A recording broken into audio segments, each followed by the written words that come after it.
na nandito sa atin si Atty. Poa kasi ngayon nga po nag-hearing na. Sinasabi kong hearing kasi parang hindi naman totoong hearing ito eh. Parang nakascript na ito eh. Pero tingnan natin, tanungin pa rin natin si Atty. Poa ng kanyang mga insights at kanyang opinion. Attorney, the Vice President filed a answer ad cautelam. Yes. Pero hindi siya nag-appear doon. Hindi po ba? Since impeachment is really largely a political process. Just tell the viewers, bakit nga po hindi na nag-appear si VP Sara Duterte? Unang-una, kailangan siguro nating maklaro sa ating mga kababayan na there is no requirement, contrary to statements that are being floated around, there is no requirement for a respondent to appear personally dito sa ginagawang pagdinig sa Committee on Justice. Pangalawa, we submitted a letter day before the committee hearings, that was, if I believe, March 22, I think. At sinabi natin doon sa letter na yon, basically, na we are opposing, we have fundamental objections to what is being conducted right now, which they have termed to be a mini trial. Mini trial? Oo. And para maklaro din natin, ang basihan natin doon, ang sinasabi natin doon, ayon sa ating saligang batas, ang initiation ng impeachment proceedings exclusively with the House. Tama yan. Yes. Pero pagdating sa pag-try ng impeachment cases, that is exclusively with the Senate. Yes, diba? Section 36, Article 9, mga Yes. kababayan. The sole power to try impeachment cases is with the Senate. Whatever you call it, a mini trial, a mini poodle. They will be usurping the jurisdiction of the Supreme Court if they do that. But they're insisting on it. Why do you think they're insisting on it? Well, your best guess is as good as mine, no? Yeah. But sa atin kasi, of course, with due respect to our lawmakers naman, no?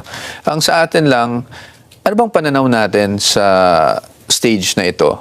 Diba? When it was referred to the committee, the purpose of the committee is to actually determine if there is probable cause. Hindi ba? To nandiyan na yung sufficiency in form, sufficiency in substance, okay. Meron pang ang sufficiency in grounds, tapos determine na sila ng probable cause. Sa atin, dapat pag nagde-determine ng probable cause, your evaluation is limited to the complaints itself plus the pieces of evidence that are attached. Correct. Diba? So, when you go beyond yung mga attachments na nandoon, then to us, and then you ask witnesses to come, diba? Clarificatory lang daw. Pero kung clarificatory, bakit naman pati yung mga pieces of evidence na hindi naka-attach, ngayon pinapasabina na. Kagaya ng SALN. Gusto ni Terry Ridon ipakita isabpina ang SALN, which Congressman Rufus Rodriguez is objecting to. Yes, we heard the exchange actually, no. Again, with due respect to our lawmakers, position lang naman namin ang aming inilalahad. In fact, the Supreme Court was very clear. An impeachable offense is offense committed while the impeachable officer is in office, hindi ba? Yes. Now we're asking for SALNs from way back, I don't know, When she was 2007, 2010. So, hindi na kasi yan kasama sa usapin ng impeachment. But was that alleged? Is there an allegation there that refers to the SALN? Well, actually, there's an allegation of unexplained wealth. What did they say? What year? To be fair to them, meron dun, I think it's a third complaint, sinabi doon na from 2007 to 2017, if I'm not mistaken, lumaki daw yung assets. That's why ang una namin sinasabi, walang ultimate facts. Kasi you have the 2007 SALN, and then you look at the 2017 SALN, lumaki, biglang But that's 18 years. Yes, that's 18 years, and biglang may unexplained wealth na. I think that's really a sweeping conclusion of law and fact without basis. That's why Rufus Rodriguez calls it a fishing expedition. Precisely, and that's why the Vice President also felt that for a third time she's being subjected to a fishing expedition, precisely because hindi naman, unang-una, how did they make the allegation if they didn't have the SALNs pala in the first place? Now, the Supreme Court, in the first impeachment case, emphasized the due process requirement at every step of the impeachment process. Yes. Right? Itong ginagawa nila ngayon I think one of your arguments is that they're violating the right to due process of the Vice President. Yes, from the get-go, dun pa lang sa aming answer ad cautelam, we already raised the issue of due process, specifically on what we perceive to have been the application of double standards between the impeachment complaints against the President and the impeachment complaints against the Vice President. Di ba? Kasi sabi natin doon, we are not questioning, and I need to clarify this, we are not questioning the standards because we admit that when in terms of standards, that's within the wisdom of the House and this time the committee, no? But when you lay down a standard and then impose a different kind of standard on equally situated officials, then there is double standard. Yan ang sinasabi natin. And that is a violation of due process. Yes, and also there have been comments. Again, we respect the views, no? But at least we have to defend our side. There have been comments that she has 16 lawyers. She was given the opportunity to file her answer, so due process has been satisfied. I think that's an oversimplification. Yes, because as Congressman Paulo Marcoleta said, sinabi ni Kong Paulo na ang due process requirement, ang kailangan, bawat ground ay sinusuri. Kunyari, may ground sila ng bribery. Isusuriin ng committee. O sa ground ng bribery, meron bang sufficiency in substance? Sa ground ng graft and corruption, meron bang Hindi Dahil ang ginawa lang nila, binasa lang nila lahat yun.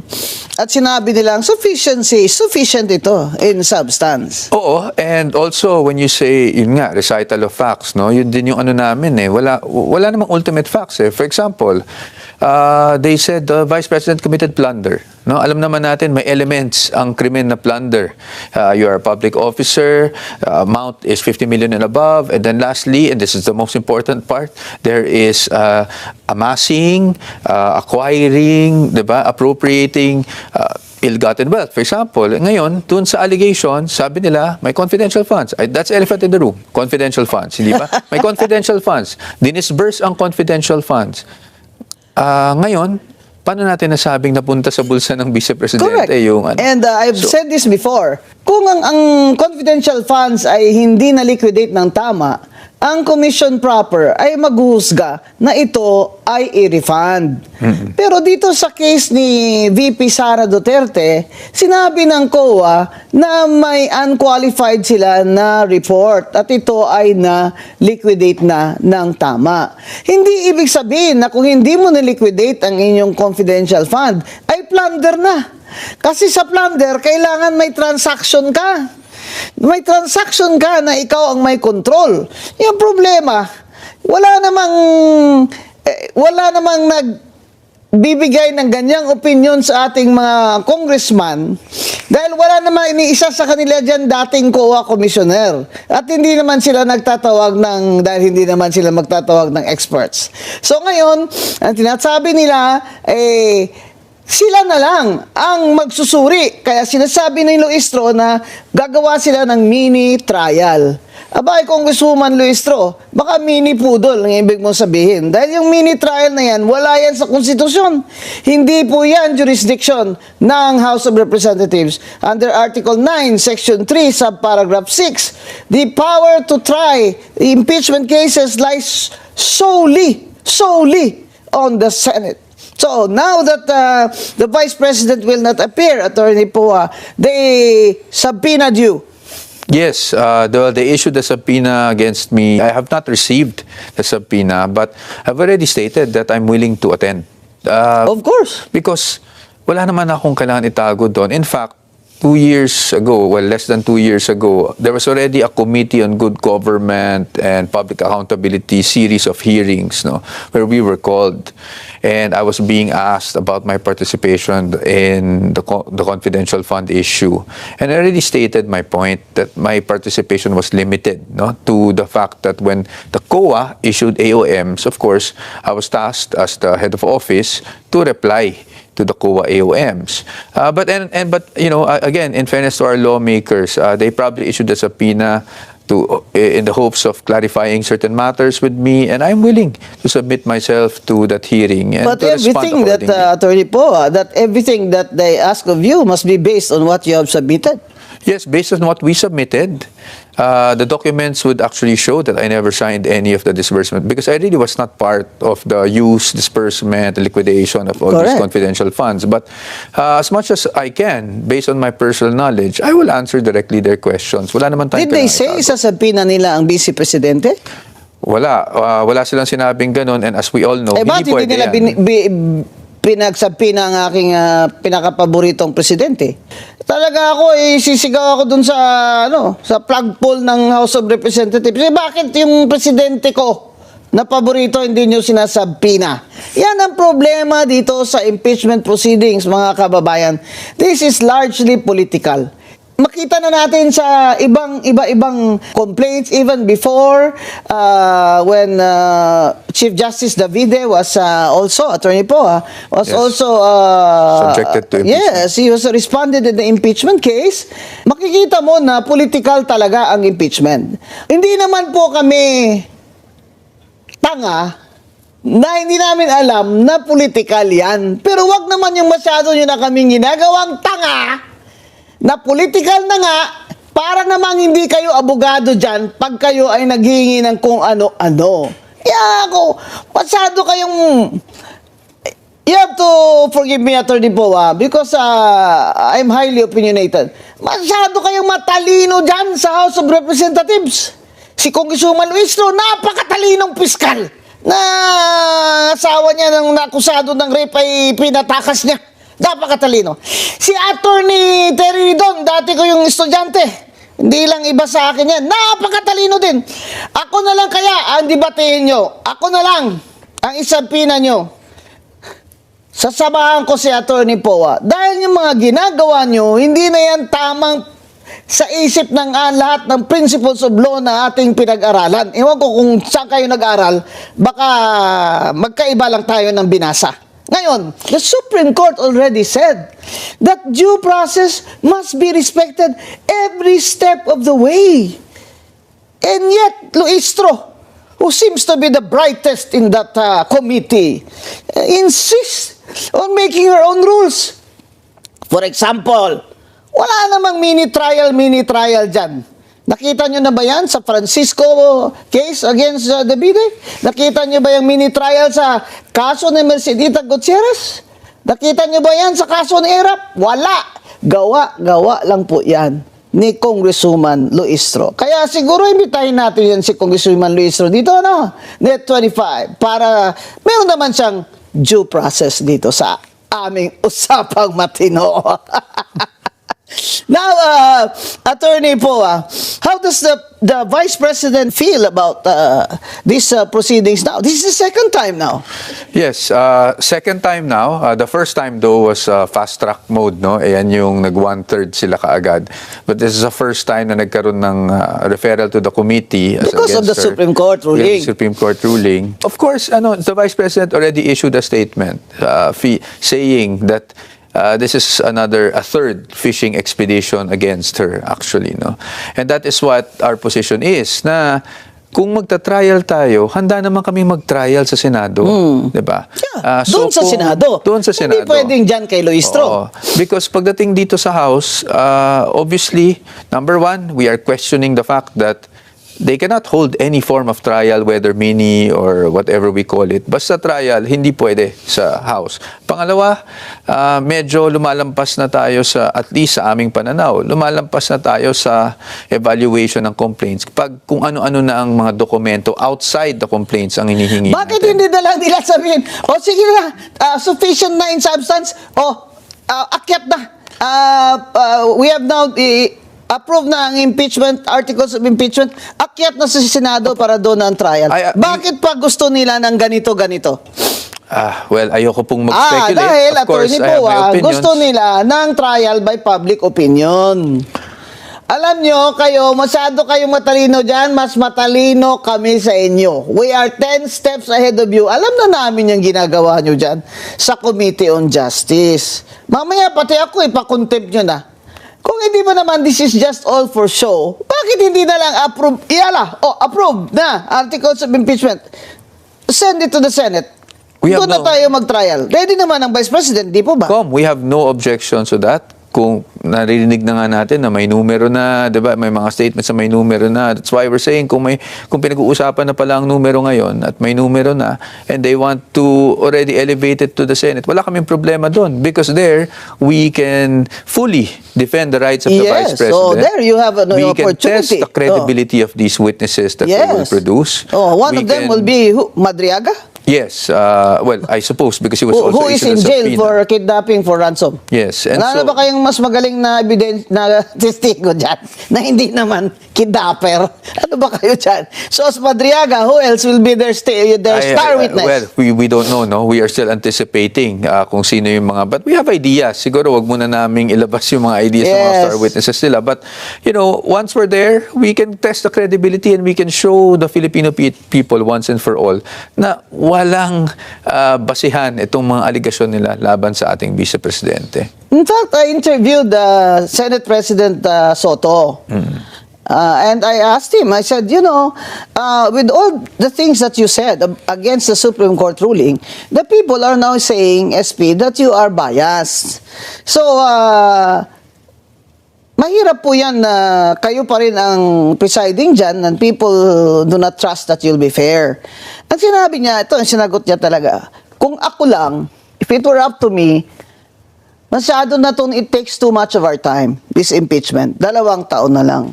Pero kung pupunta yan sa Senado, ay gagawin ko ang tungkulin ko. So, sinasabi ng Senate President, gagawin niya ang tungkulin niya, iakyat niyo na ang articles of impeachment para naman may fairness ang Vice President ay merong may opportunity naman to defend herself. Opo. Well, I just need to state this for the record, no, because again, we're really on the the legal side lang. We do not dwell into the political, but we have always given the benefit of the doubt to the Senate President, to the Senate as that will be sitting as senator judges. We also are giving of the benefit of the doubt even to the Committee of Justice members. That's why itong ginawa naming objection dito sa ginagawa nilang mini trial, ito ay ibinigay muna namin sa kanila, inilahad namin sa kanila. We were trying to explain our side. Now, if that offended some of our lawmakers, we really regret that because it's not our intention to offend anyone. It is our duty as lawyers of the Vice President to protect her rights and her interest. And if we see that there are infirmities in the process, it's also our duty to bring these matters up and tell them that we have objections, serious objections, fundamental objections to the conduct of a so-called mini trial within the House. No? Now, sabi nyo nga, kung okay sa amin ni Akyat, definitely. We have been ready since last year. During the first round of impeachments, despite filing that petition with the Supreme Court, as we all know, it's always 50-50, diba? So, we were ready to go into a full-blown trial. Oh, but now, in the Senate, hindi na sila advantage kasi they need 2/3 or 16 votes. They need 16 votes. JV Ejercito, Senator Ejercito told me that sinabi niya na he is not in favor of that. Daming problema, lalo na ngayon, may gera. So, yung 15 nila, sa majority, nabawasan na sila ng isa, so 14. Ang sinasabi naman ng iba dyan, paano po yan pag si Senator Bato ay hindi po boboto? Abay, kahit hindi siya bumoto, kailangan pa rin nila ng 16 votes. Yes, you that's see, correct. That's correct. mga kababayan, bakit para ano pa ito? Para ano pa ito na ginagawa nila, na alam naman nila doon pag-akyat, matatalo rin sila. Bakit? Dahil gusto nila masira ang reputasyon ni Vice President Sara Duterte. At ito lang po ang isa sa pinakamatinding argumento ko talaga against that impeachment process. You're wasting our money. Kayong mga congressmen at congresswomen kayo na matatalino, you're wasting taxpayers' money and you're wasting the time of the Congress. May gera na. Kulang na tayo sa langis. Ang crudo, 140 pesos. Ano? Ang jeepney driver, 200 pesos na lang ang neto. Take home, dati tigwa 1,000. Ayaw na magsakay yung mga joyride. Dati 60, ngayon 66 na. May gera na, may digmaan na. Kayo, impeachment pa rin kayo. Wala kayong mga, compassion sa mga Pilipino. Ito pa, Ano ba itong balita ko na magpapadala ng Japan ng 1,000 troops dito sa Pilipinas? Siyempre, meron tayong EDCA eh. Ayan, President BBM. Sige, sagutin mo yan. At ano itong narinig ko? Na ang China ay nagpapadala na ngayon ng troops near Taiwan. Now, ayan, Tariela, sagutin mo rin yan dahil ako, gusto ko, mauna ka doon, Tariela, magpakahiro ka. Mga kababayan, eto na, digmaan, inflation, napakataas, hoarding, ultimo, bigas, wala kang mabiling bigas dun sa mga, of course, mga high-end na, na grocery, Ang mga tao, nag-hoarding ang mayayaman, ang walang pera, paano? Saan mo iaayuda yan? Ito ang sinasabi ko, impeachment kayo ng impeachment. Ang sagot nyo lang sa digmaan at fuel crisis natin ay ayuda kayo ng ayuda. Uwak-bawi ka naman, BBM Uwak-bawi ka. Sabi mo sa-subsidize mo yung mga jeepney driver, binawi mo Ngayon, pimirma ka na lang ng suspension ng excise tax, no? Excise tax, 10 pesos yun sa gasoline. Babawasan mo ng 10 pesos ang price ng gasolina namin. Ganon din yun. 90 minus 10, 80. Ganon din yun.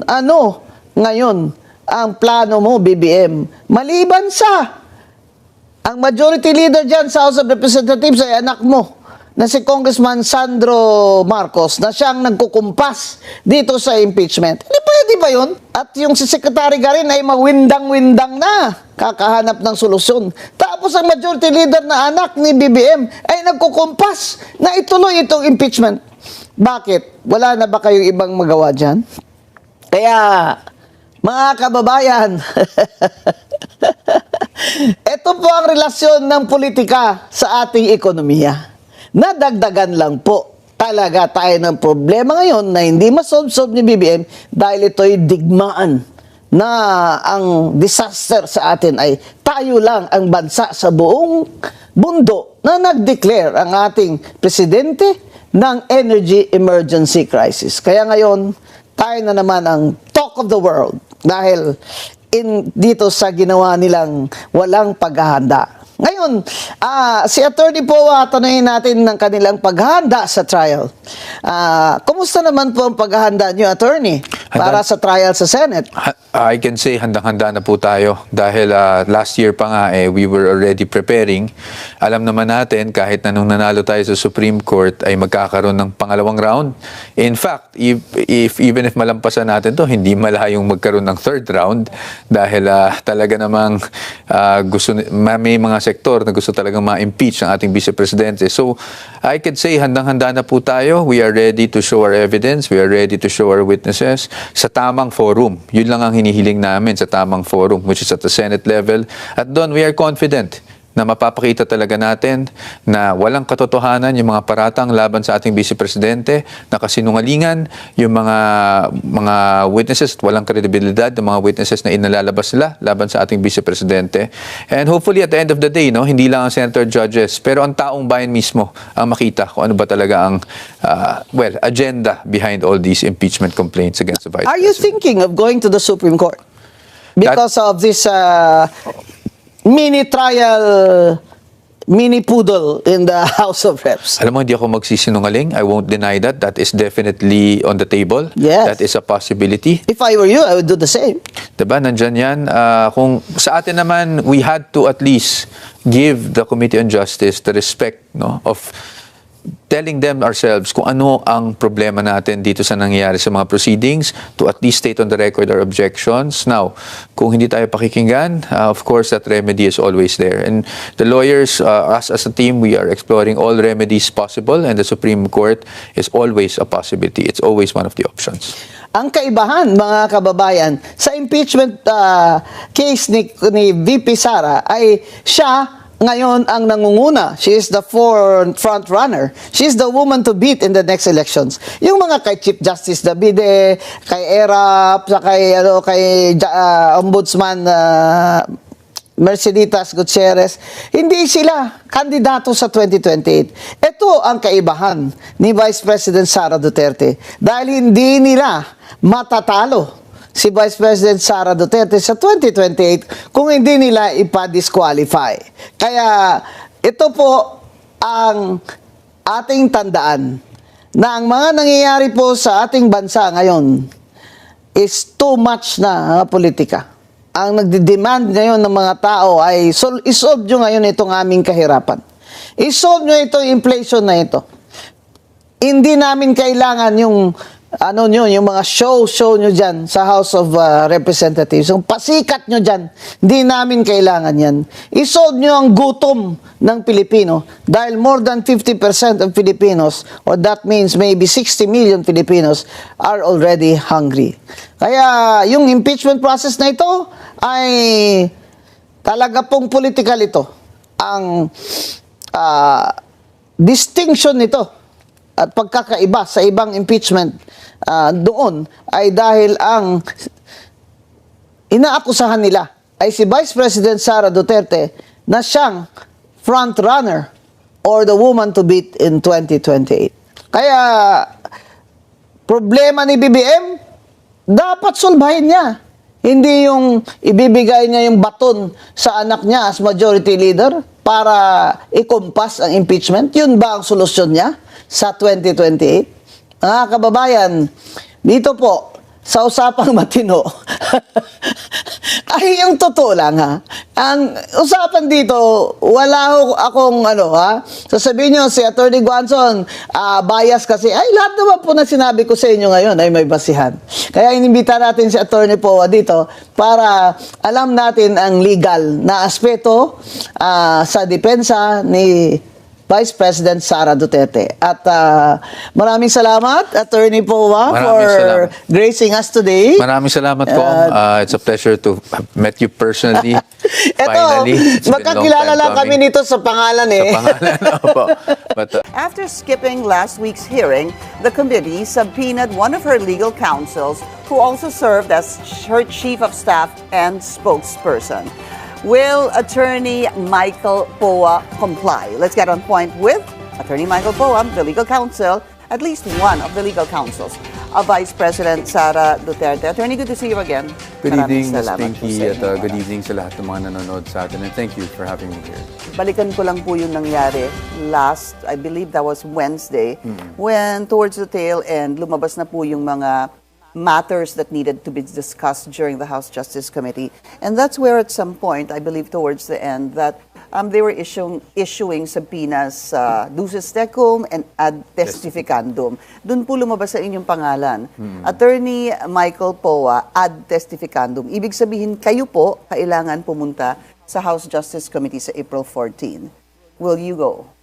Well, right now, I have not received a copy of the subpoena ad testificandum just yet, but I'm decided to actually go. No? Why? Because as a lawyer, we have to respect processes, institutions, and kung meron talagang subpoena para sa akin to testify on matters pertaining to when I was Undersecretary and Chief of Staff of the Department of Education, I don't see a reason why I should evade these things. No? So I'm ready to go. Were you surprised that they issued a subpoena ad testificandum? To be honest, yes. Because as you know, I think a year and a half ago, I already testified before the Committee on Good Government and Public Accountability that was then chaired by Congressman Joel Chua. So at that time, I felt like I was already asked questions exhaustively. I have to also state on record, I attended those hearings, just by invites, I attended all those hearings, answered all their questions as best as I could, of course, based on my personal knowledge. So I thought that was quite exhaustive. But then again, even if I'm surprised, I don't think it matters. I'm still willing to go. Kung may kailangan pa silang i-clarify, I'm willing to clarify matters naman. Did you have to seek permission from the defense team for you to actually comply with the subpoena? It's something we discuss. I won't deny that. But ako, I was very upfront with the team. I told them that I wanted to go. Because if there are things that need to be clarified during my time in DepEd, I have nothing to hide. So I might as well just go and ask questions as truthfully as I can. I was trying to look back at that hearing because when they were asking to subpoena you, ang sinabi po ni Congressman Tino in so many words was that you have relevant and material information on how confidential funds were used. Okay, you were second Chief of Staff of DepEd 2022 to 2024, and then thereafter was a spokesperson of the VP, hindi ho ba? Ano ho ba yung inyong sinabi? Balikan lang natin yung sa good government. What were you saying back then? Because even during the House Justice Committee, I heard there were envelopes. Was that attributed to you? Actually, that's why I'm quite confused. Even when I read I think that was either the third or the fourth impeachment complaint. No, that there was a line that said that allegedly I admitted to receiving envelopes, which is totally false. No, the transcripts of the Committee on Good Government and Public Accountability would show that I never said anything about accepting envelopes. In fact, what I said then. And I don't know if I'm preempting what I will be saying in the hearing, but what I said then was, hindi ako nakatanggap ng envelope. Kung meron man ako natanggap ng kahit anong monetary, it was in a form of reimbursement kasi gumagastos ako noon as spokesperson. And that was not regular, obviously. That was just, sometimes when you have to, parang representation, when you also, and I'm sure we're all familiar with this, you have to sometimes take out the media, Christmas party, ganyan.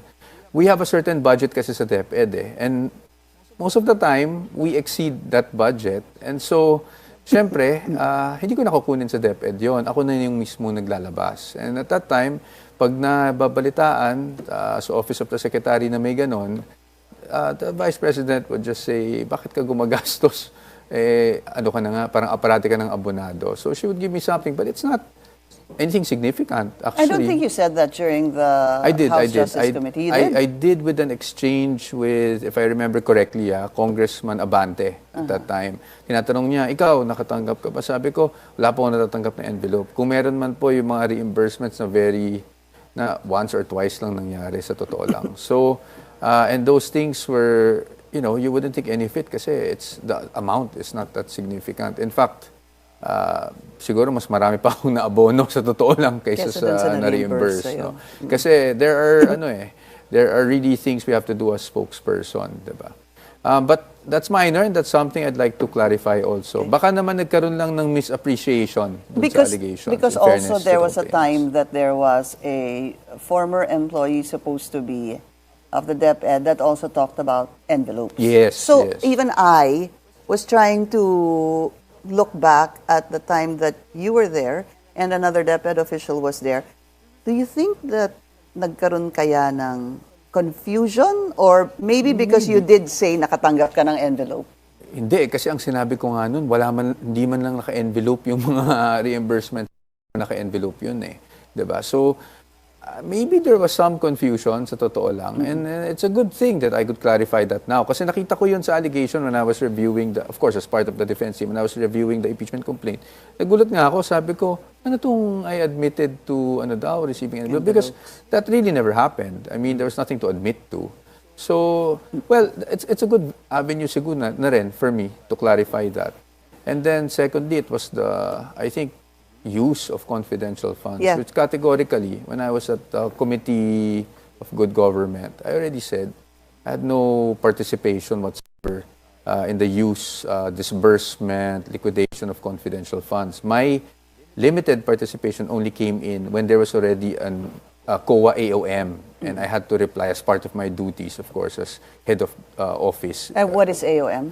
It's an audit observation memorandum. Kayo po ang sumagot nun? Ako ang sumagot nun. Part of my duties yan How does that work? If you did not form part of disbursing confidential funds, pero kayo po ang sasagot ng AOM, what do you base it from? Kasi if you look at the AOM, and thank you for asking me that, if you look at the AOM, what they were asking for were purely documentation. Ang finding kasi is there was lack of documentation, hindi submit ng documents evidencing payment. Ito yung lumalabas na mga acknowledgement receipts ngayon diba? So, and I think there was also one finding, if I remember correctly, na yung voucher daw undated. No? So, what I simply did was call the accounting office, ask them, bakit undated itong voucher? So, may explanation sila, sinabi nila, nagbigay sila ng advance copy kasi sa kuha nung time na yon. So, perhaps a clerical error. So, binigay nila sa akin yung official voucher na may date. So I just attached it to my response and just said basically there was a clerical error and here's the proper voucher with the date. So I How do you attached it. authenticate that? A proper voucher with a date versus an undated? No, because it was Disbursement. actually the same. It's the same. The only missing part, if I remember correctly, was just the date. Date. So I just had to ask accounting. And then with the ano naman, itong mga acknowledgement receipts, of course, I had to go to the special disbursement officer who's the one in charge of this documentation. So I merely asked, meron ba tayong DEP, document evidencing payment, kasi yan yung hinihingi sa AOM. So ang sabi sa akin, matatagalan sir, kasi we're still gonna get it from the field and all that. So I said, so that's why I asked COA actually for, I think, a 60-day extension to submit all these documents. So that's how I that's responded to it. And it's not uncommon kasi in DepEd, all AOMs, when I was Chief of Staff, had to go through me yung mga responses. Kailan pinag-uusapan namin yan sa Execom so it's no different. And I just wanted to clarify, I was not actually Chief of Staff from 2022 to 2024. Yeah, it was actually said here, I think during the hearing, if I'm not mistaken, you were Chief of Staff. I know you were USEC and spokes. USEC Chief of Staff and spokes, but I was spokes first. I was hired in DepEd as a spokesman. That was back in July 2022. Right. So my item then was Director 4 of the Public Affairs Service. I only became Chief of Staff already April 1, Okay. 2023. So eventually, so 2022, naging spokes ka, tapos 2023, naging Chief of Staff ka. Oo. Tapos eventually, naging spokes ka ng VP in 2024. Nung umalis na kami sa Yeah. DepEd, Yeah. yes. When- Yun yung timeline. Okay, Oo. because the Vice President had left the Education Department. What are your expectations from the hearing when you show up? And I'll don't follow up know. na, Attorney. Oo. Are you willing to answer each and every question? Or would there be some, I mean, how far are you willing to go to answer their questions? Ms. Mickey, as long as it's within my personal knowledge, I don't see any issues. I'll answer as directly as I can, based on my personal knowledge. Ang mahirap doon, kung tanungin ako sa hindi ko personal knowledge, I think I also have to just state for the record na wala akong personal knowledge dyan at hindi ko masasagot yan. Because as you know, when we attend these hearings, you're under oath. And obviously, it's always at the pain of perjury, when you say things that you don't really know naman, you just speculate. That's why even at the committee level a year and a half ago, The good I was government. very straight with them na personal knowledge ko, sinasagot ko. Pag hindi ko personal knowledge, sinasabi ko, pasensya na po, wala talaga akong alam dyan. There is, Pero alam niyong confidential funds ang tatanungin sa inyo dito, alam ko, obviously. and that's why I was surprised. Kasi I think nasabi ko na naman noon yan. And I don't want to come out defensive or anything. So sasagot na lang siguro ako doon. But the fact that I was Chief of Staff only April 2023, nagastos na yung first quarter na confidential funds. So I mean, how do you expect me to be even part of that? But in any case, these are things that I would gladly clarify. Sabi nga nila, di ba, nung una sinasabi nila, lawyer kasi ni VP, he might just invoke privilege the whole way. Yeah. Or right against self-incrimination, can you do that? Yeah, you can do that. Okay. You can invoke it. Do you even but plan to invoke your... No, because sa akin, kung ang tanong lang naman is ano ang involvement, I just answer truthfully. Diba? I don't see any gain in invoking any right, lalo na kung wala ka namang ginawang mali diba? So, sa akin, I'll just answer truthfully to the best of my personal knowledge. Yun lang ang qualification doon. Are you even worried about on April 14? I wouldn't say worried. Of course, I'd like to know exactly everyone. It's so uncertain what's going to happen. So, syempre, that level of uncertainty at a personal level, I have to admit, Okay. I'm a bit confused why they singled me out to go there. But if legitimate naman, they're just going to ask me clarificatory questions, then I'd be happy to clarify the matters. Aren't you even going to bring one of the other lawyers of the Vice President with you? Or is this something you're going to handle yourself? We haven't spoken about that. I don't think it would be proper kasi for another lawyer to stand, that's within the defense team, to stand in as my lawyer Counsel. also. O Opo. parang hindi siya appropriate for me. But that's my personal take, no? So, if ever I would need counsel, maybe personal counsel ko na lang siguro, maybe a friend or someone who wants to, just to, syempre, you have to be objective, diba? Sometimes when it's ikaw na, it gets personal, so you tend to lose objectivity. So, maybe I would, but I haven't really decided. Kasi sa akin, nung sa committee, I also just went alone. So if I do bring one, it's only just to keep my objectivity. But that's it. It's not really to hide anything or suppress anything. We're going to take a very short break. We'll continue our discussion with Attorney Michael Poa. When we return, stay tuned. This is On Point.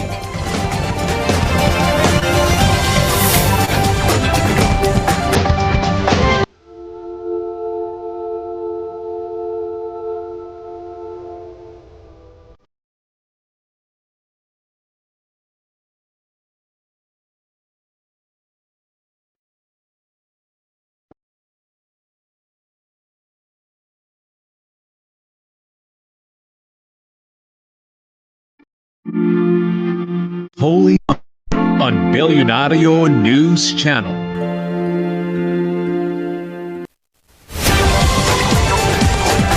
Welcome back. Still with us, one of the legal counsels for Vice President Sara Duterte, Attorney Michael Poa. I just want to go back, maybe just one last question about that subpoena on you. I mean, you show up, this should possibly be about the confidential funds. Sabi mo nga, malinaw naman yung sagot mo, sasagot ka kung alam mo, kung hindi mo alam, anong isasagot mo, hindi mo maisasagot, di ba? Willing ka pumunta to clarify the issue, but when I asked you a while ago, are you worried about it? Sabi mo, you just don't know what to expect, but pwede bang dumating itong hearing to maybe citing you in contempt because they are not satisfied with the answer, or they might think that you are not truthful? Well, I don't want to speculate. Of course, that possibility, judging on what happened in previous hearings, pero yun naman ay iba in aid of legislation naman yan. So, I would like to give the committee the benefit of the doubt, just as I think they also are giving me the benefit of the doubt that I will answer truthfully. I guess what I can only assure is, kung alam ko, sasagutin ko. Kung hindi ko alam, talagang hindi ko alam. And I cannot just fabricate something out of thin air to suit a certain narrative, diba? So, if for some reason it goes to that point that they cite me in contempt and detain me, then I will just submit. I'm going to jump to a relevant topic here. There's a group of lawyers, of course, who filed a petition for certiorari and prayer for a TRO. In other words, TRO to basically stop the House Justice Committee from proceeding with the hearings come April 14, because that is the second day of the hearing. Obviously, naunahan po kayo dahil kayo naman yung totoong kumakatawan kay Vice President Sara Duterte. But these are familiar people who are Duterte supporters. Yes. Did they talk to you guys about this? No. I'll tell you that straight. They didn't. They did not consult me. No one contacted me from that group. In fact, nagulat ako that they filed that day. In fact, I had a discussion pa nga with the defense team. Not one of them. The for two, wala. Wala pong sinabihan sa kanila. Wala. I do know some of them personally, but because I have to admit that, although we're not close, obviously, I do know some of them personally, but because we've crossed paths, but wala we weren't consulted. And in fact, the Vice President, I think in an interview the other day or yesterday, also mentioned that she wasn't consulted. Hindi daw niya alam. To be quite honest with you, I haven't even read the petition, and deliberately, we're not reading the petition. Why? Kasi as a defense team, we have our own strategy and theory. Now, my tendency kasi, when you read someone else's petition, you get swayed, or you might get swayed with the arguments. And so deliberately, yung defense team, hindi kami humingi ng kopya, hindi namin binabasa yung petition. Because sa amin, meron na kaming case theory and we don't really want to be swayed. No? But, they did that without consulting us, but wala namang I think it's within their right if they felt that there was something that they had to raise. Doesn't affect the case at all. I mean, your case defending the Vice President or the hearing. My question about that is, sabi mo nga, you don't want to be swayed. You don't want to get a copy of it. Ayaw niyong basahin kasi may sarili kayong strategy. What is the strategy of, two questions, sir, of the defense team? Anyone showing up on April 14, or will you file a case before the Supreme Court? On April 14, I will show up.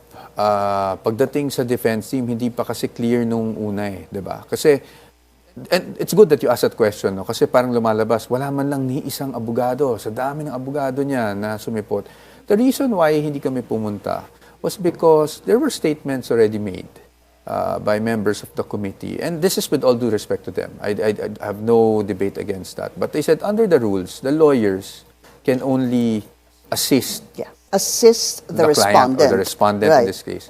So if the respondent is not going, then Who are they going to assist? exactly. So what's our personality for showing up? That's the reason. We meant no disrespect with not showing up. It was just, we found it parang so, hindi pala tayo pwede pumunta kasi wala yung respondent eh, diba? So they did some amendments to the rules, no, during the last hearing. I think they said now we can ask questions through writing it through a piece of paper, and then depends on the chairperson if she will ask the question. So it's still not clear to us if the respondent actually has to be there or pwedeng may SPA kami or something. So right now it's not clear. What's clear is if I do receive that subpoena for the 14th, that I will be attending, but not as counsel, as resource person As yourself / witness. being subpoenaed. Yes.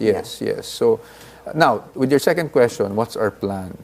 Marami nagtatanong about are we going up to the Supreme Court? And I have to admit that's a real possibility. You know, but why haven't we done it yet? It's because I was going to ask you that. Because things are evolving from one week to another. You know? For example, What has evolved from the time that the House Justice Committee issued the subpoenas and finished those matters pending? well, actually, I wasn't pertaining to that. It was more on like when they found diba, may nag-withdraw ng complaint and then may dinismiss sila or set aside. I think that's the proper term that they use. Set aside the first impeachment complaint. So there were already discussions within the team. Pwede ba to? Diba? So, but then the next week, nagkaroon naman yung, and I hate to use this word because I want to be fair to the chairperson, yung mini trial na word, no?